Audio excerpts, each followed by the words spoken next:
dreaming. 'Cause now that I'm here, what I feel motivates me with reason. I guess I've been dreaming.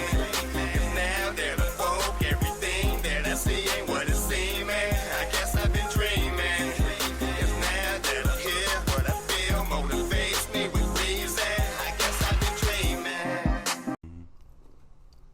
Oh, and we back. Hello. What's going on? Peace and love to all the guys and goddesses and high vibrating species on the planet. How we living out there? How we living? How y'all faring, man? Come on in. Welcome back. Hope everybody good. I hope everybody good. We're getting there on this end. Yeah. Welcome to the end of the strong end, as the red pill, the blue pill. That's so eloquently put. You know what I mean? Reverse these verbal spells, with the so-called English language being spells, and it's all about this is a magical realm. So I figured I'd just go ahead and drop that science on you if you're not familiar with it. So it's a magical realm. Hence to the be careful what you speak, what you say, because you just might get it. Meaning words are power.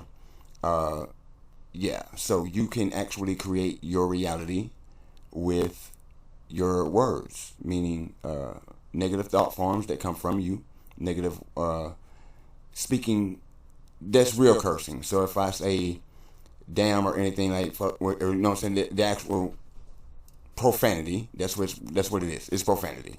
So the curses are when you speak something over yourself. Man, I can't do this, or well, I always got to go through this. It's always me. If that's the case, then eventually the energy is going to pick up on that, resonate with that frequency, match that with you, because it's always coming from you, so therefore it's always going to be you. You know what I mean? So that's where we get the affirmations from. Speak positivity into your lives. Speak positivity into others' lives. We should practice this daily to uplift everybody, because there's no telling what we all going through. Just like I'm going through some stuff, I just don't say everything, you know what I mean? But I know everybody goes through something, so that's just a little food for thought. But anyways, man, y'all come on in. Academates, peace and love. I see you. Hello there. I see you. Peace and love. Y'all come on in. Y'all know where y'all chairs at. We do need to get the Chateau Laws, them boys right there, escorted to the back. So if anybody wanna take them boys to the back for me, please. My guy waiting on you. We'll wait on you. Well, thank you. All right, y'all, so check it out. We've been going through the hearings, UAPs, UFOs. Let's see what the disclosures are. Let's see what they're going to give us so far. We've gotten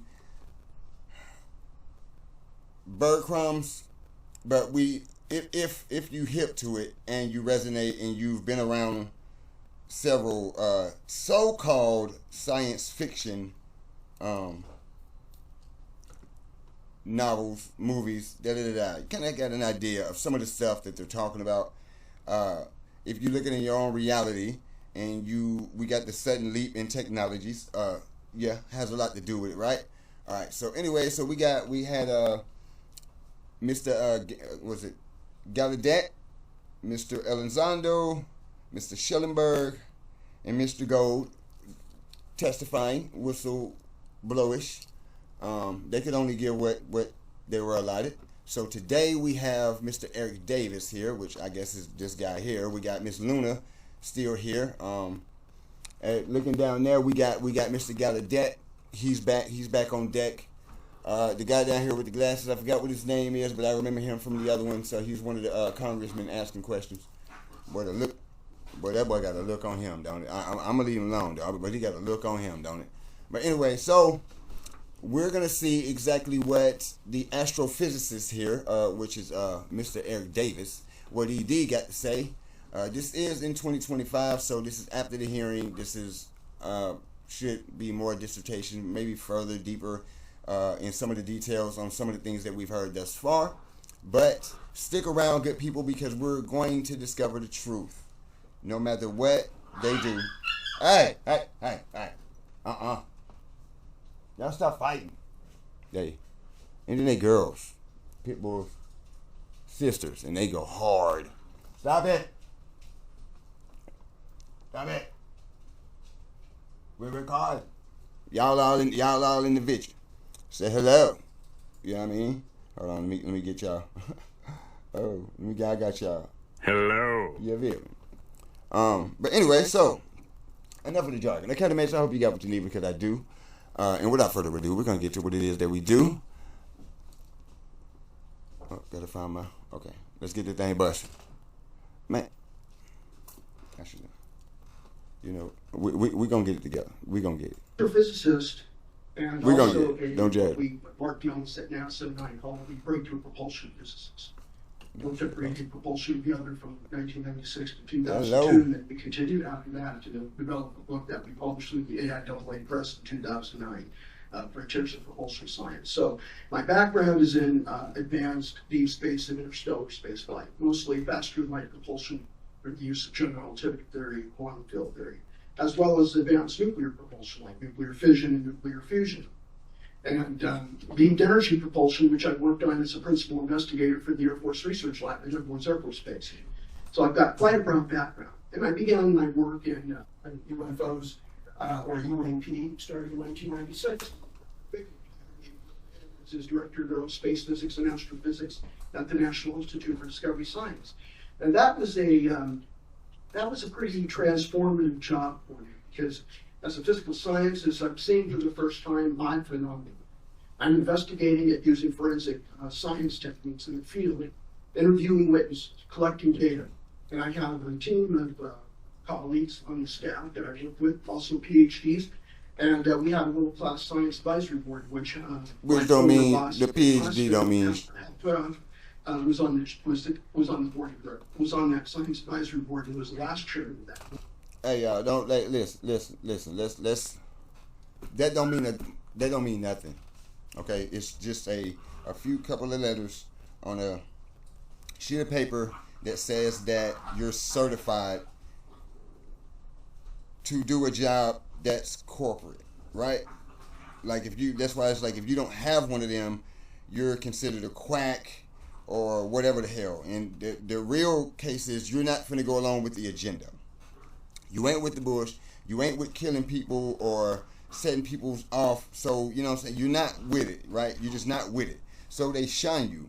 And then they strip you of your license, your bar, whatever the case may be. Especially when you're trying to get into something that they actually use over people, right? So that's where you get that from. So that's why I say that. Just because you hear PhD does not make the person certified. That just makes them certified, and it should be more clarity to you that you know, okay, if anybody, this guy's with that. So I don't know if I could trust him. But this guy isn't, and I hear his words telling me stuff that this guy should have told me. You see? All right. I hope y'all got that. But anyways, let's get it. One actually. We also had Apollo 14 astronaut Ed Mitchell, and for a short time Apollo 17 astronaut Jack Schmidt, and we had many academicians and former CIA, national intelligence officers, social psychologists, medical doctors, and nuclear engineers, and the list goes on. We had chocolate primarily as well. So it was a really transformative because I grew up in the 60s and 70s, and I became familiar with Carl Sagan. Carl Sagan and Strong Report Page co-authored a book called UFOs, A Scientific Debate, which was published by the AAAS Press. The AAAS is the American Association for the Advancement of Science, and science is their prestigious journal that they publish. And so that was a prestigious publication. Every chapter was authored by experts in the field in academia who have studied UFOs and some angle of it from a scientific data standpoint. Data that was collected, data that was analyzed. And so they presented it and published the book. For a bizarre reason, in the 1980s, Carl Sagan had this wonderful astronomy show called Cosmos, and the companion book for that. And what's ironic is that he changed 180 degrees. He all of a sudden went from being UFOs we have in this book that I co-authored or co-edited with Thornton Page, all of this wonderful data that's been collected that's not explainable to conventional astronomical, weather, or man-made explanations or events or objects. I'm now calling it pseudoscience. It's fringe science. People were mistaken. Pilots have poor vision, military pilots especially. And I heard. Listen, I just got a question. Am I tweaking when I hear the term pseudoscience? Because science, according to them, is to know. And then pseudo means it's not real, right? So this is not real, I don't know. So you just call it pseudo, which just means you don't know. It doesn't say that it's not real or it's not true. It's just, it's considered pseudo because you don't know emphatically. You can't prove it. Or you just don't believe that. So you're gonna do cognitive dissonance. But I'm just asking, like pseudoscience, does that go together? Fake, I don't know. I mean, unless that's what you're saying. So I mean, I guess it would. It's fake, I don't know. But that's dismissive. I'll say that. I'll say that. It's dismissive. At least that's what it's sounding like. That's how it's coming across. Just the word, not him, but just the word. Now that I'm sitting here just like really just thinking about it and getting deeper into etymology. So, you know what I mean? It's like you got everything, extreme scrutiny. That from Leonard David, who's a aerospace engineering, aviation, space exploration writer. And people like him have said that our military pilots, especially the ones at the USS Nimitz, during its encounter of the Tic Tac UAP back in November 2004. Oh yes, those pilots had poor vision. They're flying, what, $20 million fighter aircraft? And they have poor vision. How did they get through the Naval Aviation Program and Top Gun School with poor vision? James, could you elaborate a little bit on your again to the reading or talking? Oh, I can. So it was a transformative issue for me, or a job. It transformed my worldview. It opened up my worldview to a lot more possibilities than what I was used to thinking. As a trained PhD physicist, I earned my doctorate in astrophysics at the University of Arizona in '91. And so, I worked on 3 space missions. It sounds like to me, if he don't understand it or he doesn't have some type of way to explain it, it's pseudo to him. And that's not genuine, and that's not the way to go. You know what I'm saying? You actually have a bias. You have a bias, and you're open to the possibilities, but it sounds like it's gonna like either have to definitely align with your thoughts or get you close to where you can explain it. Because I feel like if you can't explain it, you don't understand it. And some things are hard to explain, but then some things aren't. You know what I mean? But it depends on the subject matter. I'm just trying to, like, they use double speaking, so it's a forked tongue. So I'm just trying to listen for some of these trick words, man. But that pseudoscience just like, wow, and I hear it all the time. But it's like now for some reason it's just really dawning on me what people are saying. In graduate school, the IS, which is the Infrared Astronomical Satellite Program, and the 2 Voyager missions to the island. Okay. So, as pertaining to the topic that Lou was, I'm not trying to avoid it. It is a sensitive subject. It's due to astronaut Ed Mitchell, Dr. Ed Mitchell, Captain USN retired. Because of him, and I won't go into a long story, but it's because of him that I got on the trail of looking for the so-called legend within the UFO community.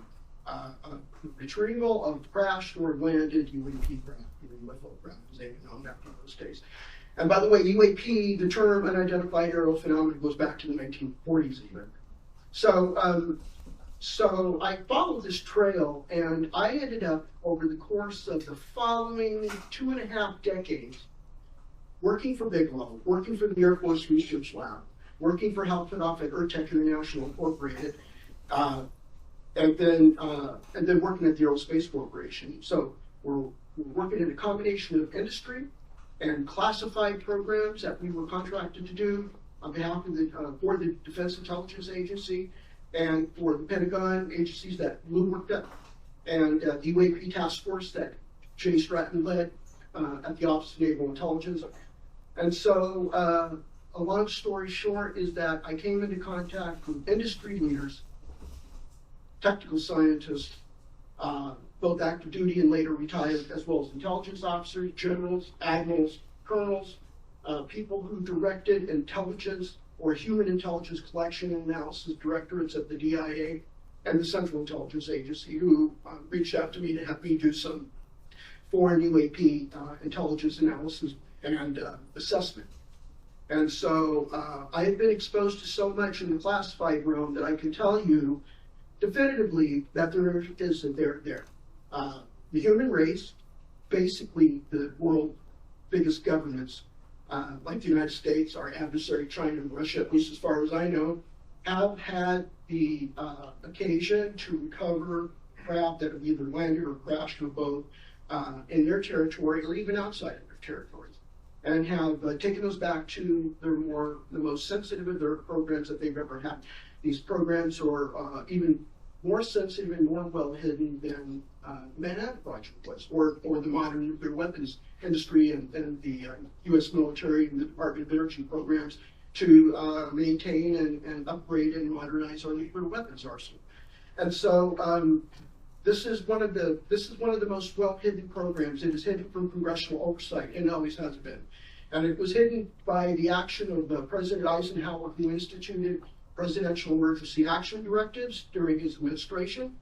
These directives are not shared with Congress. They are classified. And when the Freedom of Information Act was instituted in the 70s, it is not those are not subjected to the Freedom of Information Act request. These directives provide cover for actions that are associated with the retrieval of these vehicles and the scientific and engineering study of them. And that takes place within the industry. What happens is the Department of Defense offices, CIA offices, they create shell companies. They give a sole source contract to the shell company, who passes the money to a selected group of defense industry firms. And those firms will take that contract money and turn them around and use that as internal funding. It's called internal research and development funds, which they give to their own people inside their company, their own employees, to do the reverse engineering and analysis and study of these recovered vehicles. And so this avoids all congressional oversight. It avoids the game of eight. And it's one of the most clever techniques used to hide it. And as far as I know, only one 4-star general. I mean, they do that damn near with anything now. You know what I mean? They do that just to launder money, right? Like, for real. Like, on some real, there's always a front. It seems like to be the only thing with the system. Everything is the same. They're always going to run the same type of plays. It's just like COINTELPRO. It's like they run the same smear campaigns. Most people that don't comply normally get locked up for the same charge via the one thing that you only need is word of mouth, and that's the R word of female or child molestation, which it's so hypocritical. No, I'm not even. All right, let me. That's why I be doing this sometimes. I just gotta, and I'm biting my own tongue just to keep from saying stuff. Yeah, so it's easy to see what's going on. Yeah, I can't help but think about the SCP universe. I cannot help but think about Site 19 and all of these little shadow companies and all these things going on, and the fact that there's separation. So, and you already say what they say, the devil against itself, the house, can't stand. So you got people that's working a job to do what they're doing to the people, right? And then you got others doing that same job while working against their own, keeping secrets. And it's boy, stop, man. Y'all. Okay, let's go. And one 3-star admin grade will locate these programs, and that's about as much as I can say. They located the programs, and they uncovered them. One got a lot of resistance and hostile reception, and was told that he found who he was looking for. They were who they were suspected of being. Yes, they were a UFO, UAP, crash retrieval, and reverse engineering program. The other one had a lot more political power here because of his stature as a 4-star general. And he was able to get into the program and use his authority and his access. I think they call that a super user. The super user has access to all UAP Hearing, all special access programs. So he had his capability to get into that whole thing. I was fortunate to meet Dave Dresch at the behest of Jay Stratton. Dave was a NRO liaison officer to the UAP task force, and Dave was working for his boss at the NRO, which was situated in the second floor skiffs of the Aerospace Corporation building, Colorado Springs. And I was assigned to work at the Aerospace Corporation facility in Huntsville, Alabama, because I was supporting NASA's Space Nuclear Propulsion Program office. So Jay put Dave and Dave's I've boss. driven past that in Huntsville, Alabama. I've driven past that so many times, going to shows, traveling, but I never stopped there. I've always wanted to go by there. I may, cause I've been doing some trips going to the mound. So I went out to Moundville, in Tuscaloosa, Alabama, to the big mounds out there with the Mississippians. Yeah, that was wow. The energy was on the wine. Together, and I briefed them for 2.5 days, just a week before COVID struck. And Dave took all of my classified and proprietary information of all the investigations I did at NIDS, AFRO, and working for helping off at ERTEC, and he took that data and ran with it. And what you now know, the aftermath of that was his classified whistleblower complaint to the IG of the IC. And so there is a there. We have the IC.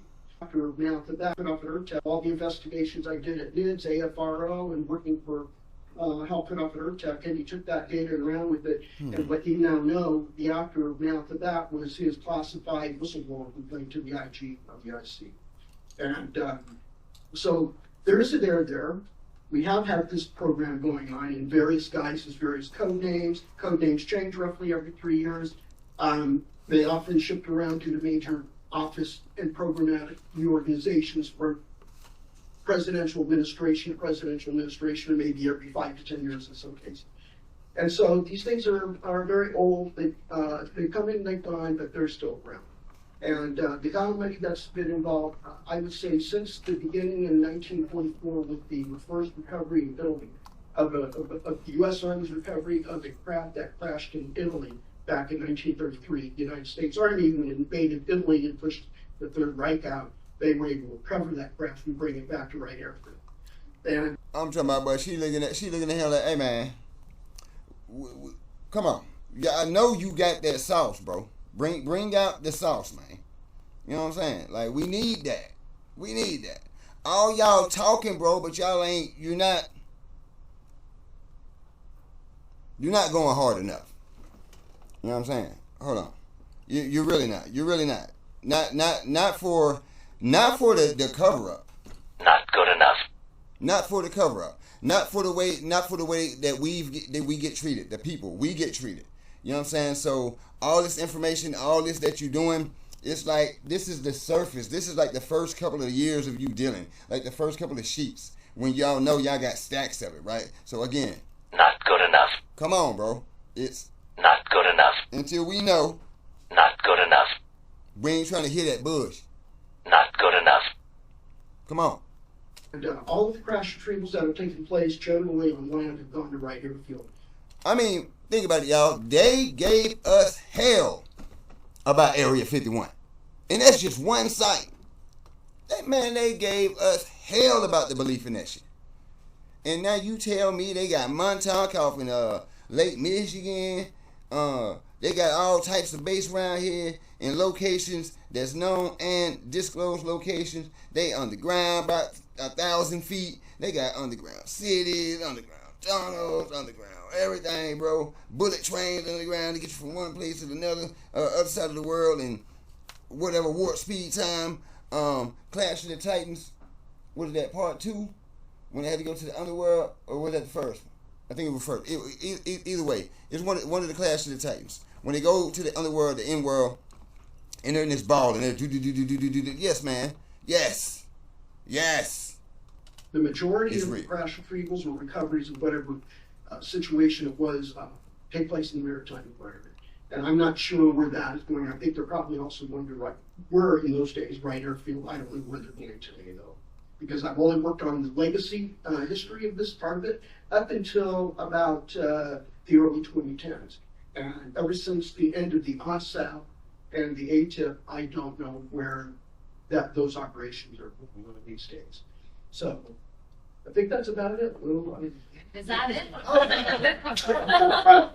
If there was a question I would always ask, and I'll just say this really easy. Leslie Keene and Ralph Blumenthal asked me this for an interview I gave them in July of 2020 for the New York Times article that they published. They interviewed Lou and former Senate Majority Leader Harry Reid. I think Harry was already retired then, wasn't he? Yeah. Okay, so I said basically my interface with the leadership of the industry, which were a number of individuals, is the following. The craft that have been recovered are not of this earth. They're not made by human beings. They are not of this planet. They are not human. They are an alien technology, whatever the word alien means. Are they extraterrestrial? We don't know. We don't know. What motives do they have? Well, we need anthropologists and social psychologists. You see what I mean? By double speaking, you have technology that was not made by human hands. Are they extraterrestrial? We don't know. So basically what you're saying is you don't know if they're extraterrestrial or interterrestrial. Or they're terrestrial and they've been here. So, I mean, that's, you just open the gate up to 3 options. Are they extra, inner, or they've been here? Which we know most of them been here. Or at least been by here way before the Caucasian got here. That's the last person, well, really last species that really got here. That's, you know what I'm saying, that we can take account for. That's human, or that we can see. Other species get made and they keep those, whatever. But, yeah, so y'all are really the babies here. Hell of a learning experience, huh? Hell of a curve. You know what I mean? And it's yeah, that situation is gonna get deep. Well, we may go into it one day, but that situation there is deep in itself. But yeah, y'all should really look into that. You know what I'm saying? The baby race. But yeah. And philosophers to figure that out, but they haven't communicated that to us. So physicists like me and Avi, we cannot answer questions like motive. We just need to take data. We call it measurements and signals intelligence in the intelligence industry. And Avi, I support 1,000% because we need him to do what he needs to do. UAPX is another group from the University of Albany in New York. They're doing that as well. And there are other groups out there trying to scan the sky full time, 24/7 to look for something that's high, and definitely not weather, definitely not an aircraft, definitely not a kid's blue flight cockpit. We had a discussion at length in certain settings, in the formal official setting, where we talk about exotic material. I think it might be very helpful to the degree you can. Can you please explain what makes exotic material that has been recovered from the U.S. government exotic? What makes it different from atomically and chemically? It's actually a very simple answer. It's the way it's fabricated. It's the way it's fabricated. That's what makes it exotic. It's not a new element that's never been discovered and placed on the periodic table of elements. No. The materials are in the periodic tables. They're either radioactive isotopes that we already know of, or they're any of the other non-radioactive, non-actinide elements. Them boys just crafted in a way that y'all can't figure out how it was done. That's what it sounds like. The table. It's like, man, we got this stuff, but man, we ain't doing that. We ain't doing it like that. Who these folks here? Like, who are these people that's doing this with this when we can only do this? That's the situation. Feeling small. You're feeling real small as you go through it all, thinking that you were the know-it-all, the end-all, be-all, and know-it-all.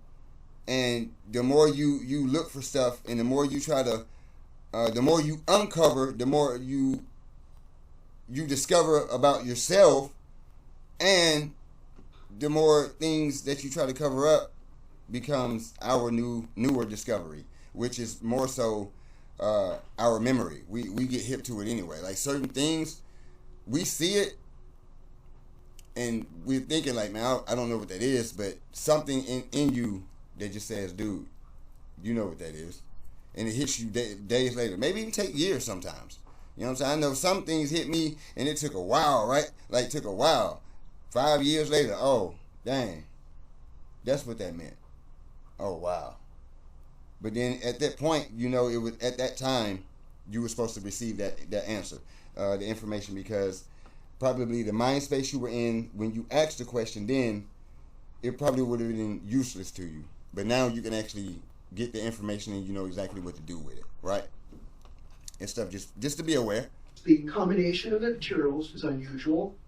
It could be that you could say that that's exotic, but it's the composition, it's how you built the crowd, the materials that form the crowd and everything inside the crowd.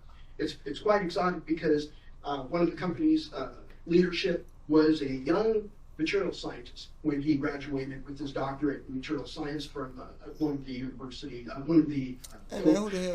Illinois back in 1970. And he was hired by Ben Bridge and a team at Skunkworks. That was the Advanced Projects Development Agency, I think is what Lockheed Aircraft called it back in those days.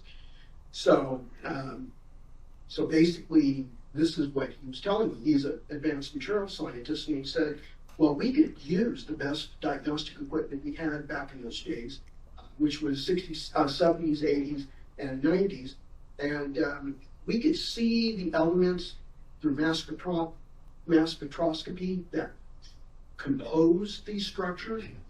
But when we look at how they're composed and structured, it's like nothing we've been able to fabricate or we've never. Well, I tell you, it just sounded like it's something that you just haven't done, or you can't even figure out how it was done with that type of material. Like, your mind can't even conceive it. Like, you can't perceive that at all. You can't fathom it. So it's a wow factor. Like, how in the, you know what I mean? And they get us with it a lot, right? Until we realize that we actually are the ones that invented this shit. You know what I'm saying? It's like we give so much credence to people that they are the face of something that they didn't want you to know where the genius came from or where the genius comes from. It's still to this day. Ideas like the writer of the Matrix, how her story of the Matrix was stolen from her. She got no credit for it until later on we find out that her genius is what put people onto this world to know that it's simulation. You know what I'm saying? Like, it's stuff like that, and so many inventions that people use daily that were invented by the so-called black man, right?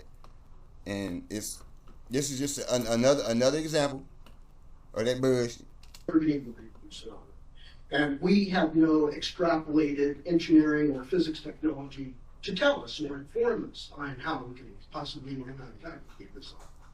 So they understood that it's the combination of the elements was very unusual. It's counterintuitive, but it's the way the materials are fabricated. That's what makes it exotic. Excellent. Thank you very much, sir. Mr. Davis, I wanted to ask before this panel's over. I want to pull some threads here. What is your understanding of the physics or the likely propulsion technology?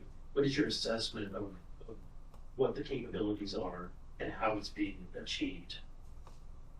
And then also, I want to ask about materials and energy as well. We can only speculate.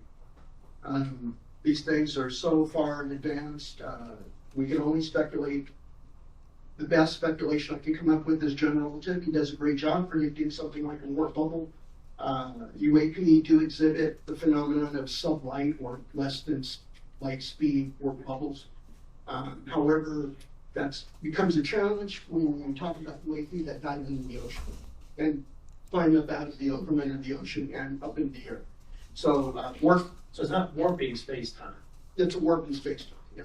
That's described by Einstein general very well. Yeah. And so the problem is it doesn't gravity warp space-time. That's right. Right. Yeah, so these objects who are you running from? Changing space-time around them.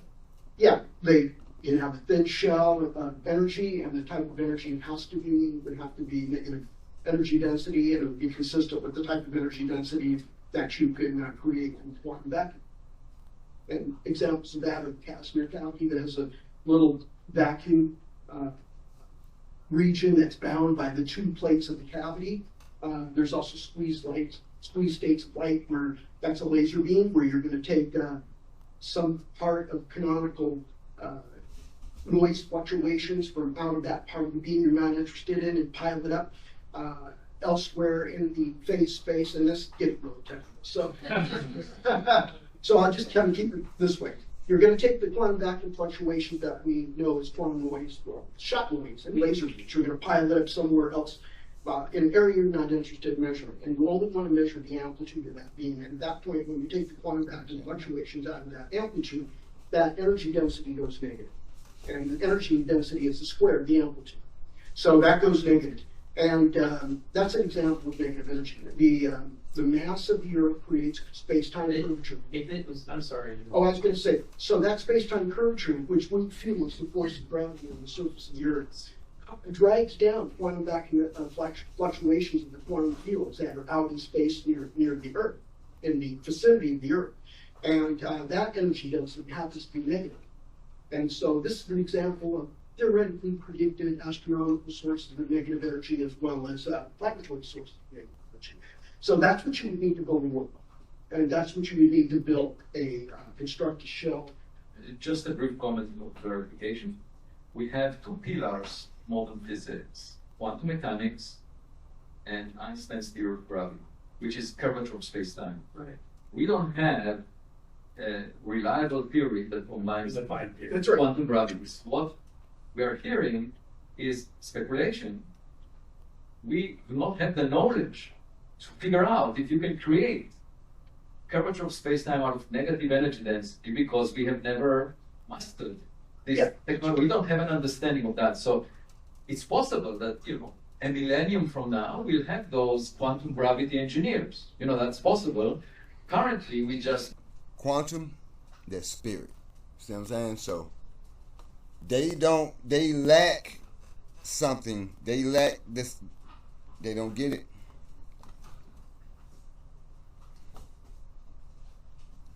My gosh. They don't get it.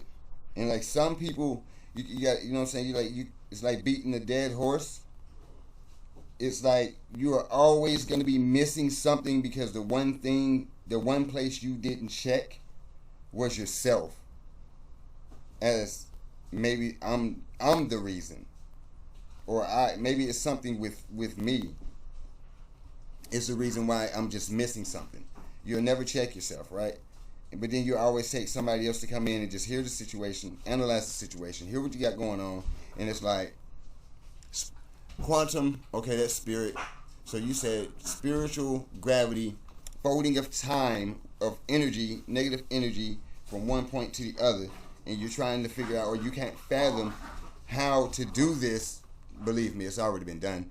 You just can't figure out how to do it, and that's because you lack the DNA. You lack the code in your genetics. Certain things you're just not going to get, and you're just going to be running around in circles, or going to be living in denial. Cognitive dissonance. I mean, until it's just obvious. And there's a lot of information that you can find on this stuff. I'm just not going to just like beat it over your head, but when it comes up, I kind of hint around with it. You know what I'm saying? When I hear stuff. But yeah, they don't get it. It's not for them to understand. He said maybe they'll know, but it's like, dude, you're dealing with the energies right now, and you can't figure out how to use them. So yeah, it's gonna be a while. That's why that sudden jump in evolution for man, that's where that come from. Because you know what I'm saying, it's gonna take motherfucker a while to get, you know what I'm saying, to get it. Especially when you've been given the tools and you still don't fucking get it. We're just like... Maybe it's just not for you to get. Primitive technologically to figure it out. The question is there something in possession of government that the scientists should look into? And, I would love to help government figure it out, because it may guide us about the theory of quantum gravity if we have some. Yeah, okay. Spiritual So we have gravity. ideas about these things, and we can speculate that. And gravity is density. So we're talking about spiritual density. And that's speaking on negative energies. Because obviously they're concerned so much with negative energy. So that's... Okay. Let me... On what the best approach to take to go work level or the show negative energy that will create a true. I'm not going to do all the work for them. Shortcut just based on equal two distant points. But we have craft in our possession. There are no physicists literally working in those programs. So basically mechanical, aerodynamics, aerospace, thermal control engineers, electrical engineers, and material scientists. And material science is a part of engineering usually kind of overlaps chemistry as well. And they've never had a physicist like him or I. They've never had an applied physicist or an experimental physicist. And so they are really lacking in the ability to understand all these things for us. Sir, the legacy program has been very insulated and insular, so unfortunately, it's a bit of my approach here, but a bit of an incestuous community. There's not a whole lot of outside involvement because it is so highly classified, and that's been some of the frustration and I think challenges, technologically speaking, because we haven't been able to recently apply new talent, new ideas, new theories to what may be what the U.S. government may be in possession of. What about the energy potential? The energy is a question of How much some we're seeing, right? Yeah, I haven't been able to access that. Dr. Davis, can you talk for a moment, about the Nimitz incident, the calculations for the object to go from 80,000 feet within less than a second, 50 feet over the wire? What type of energy requirement are we talking about? Hundreds of times the total electrical energy produced in the United States annually. That's the kind of energy that is representative of the observed features and performances of UAP craft, especially the Tic Tac that the Nimitz in November of 2004. And so it's hundreds and hundreds of times what the United States produces annually, electrical power.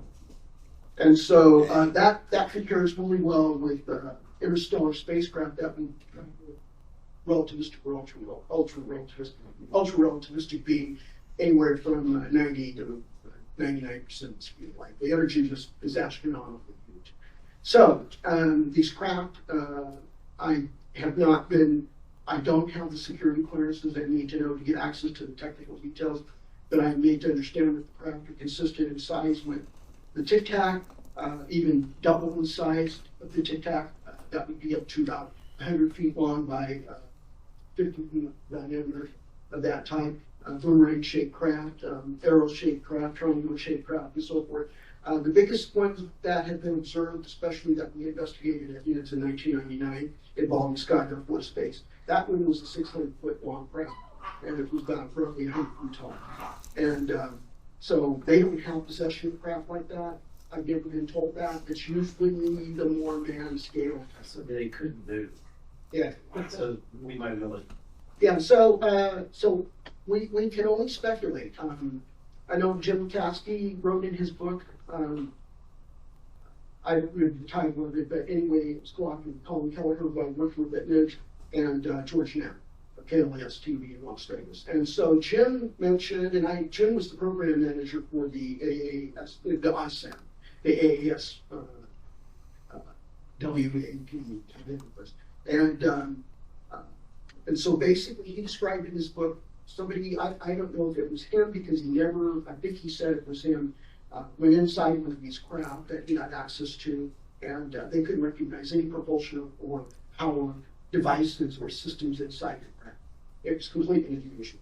Travis Taylor and I have speculated that possibly they're teleporting energy from a remote, distant location where the energy is produced teleporting to the craft. And that's how the craft can move around without having to carry propellant or rocket engine or an advanced warp drive engine on it. Oh, McCann went out. That we speculate.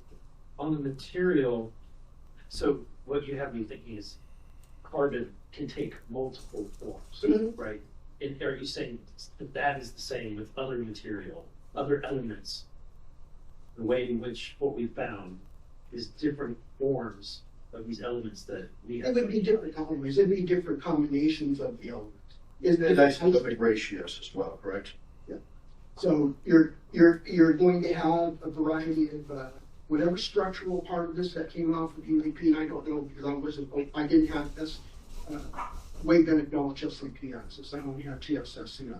So at the SPI level, I was informed that there'd be combinations of elements from the periodic table, combinations of their isotopes. So you have a variety of elements as they naturally occur, or some isotopes of them mixed together in a certain way, and then they're structurally built in a very unusual way that even today we have no equivalent or analog to.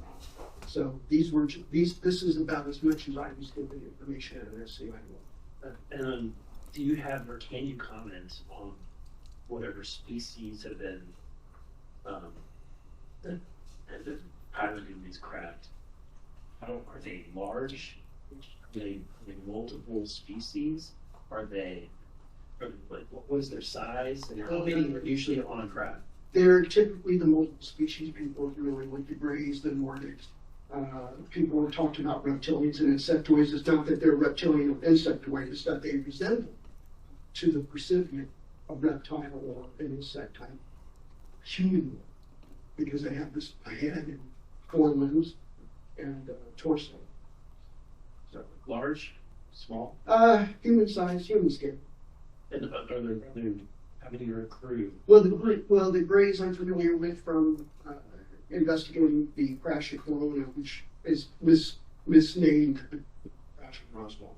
It's not the crash at Roswell, it's the crash at Corona, Mexico. Those were Greys, those were both the top. And the Nordics are typically human sized, probably, I'm from 5'6" feet tall. And same with the people who mislabel reptilian and insectoid, they're roughly that top height too. I haven't heard anything about anything.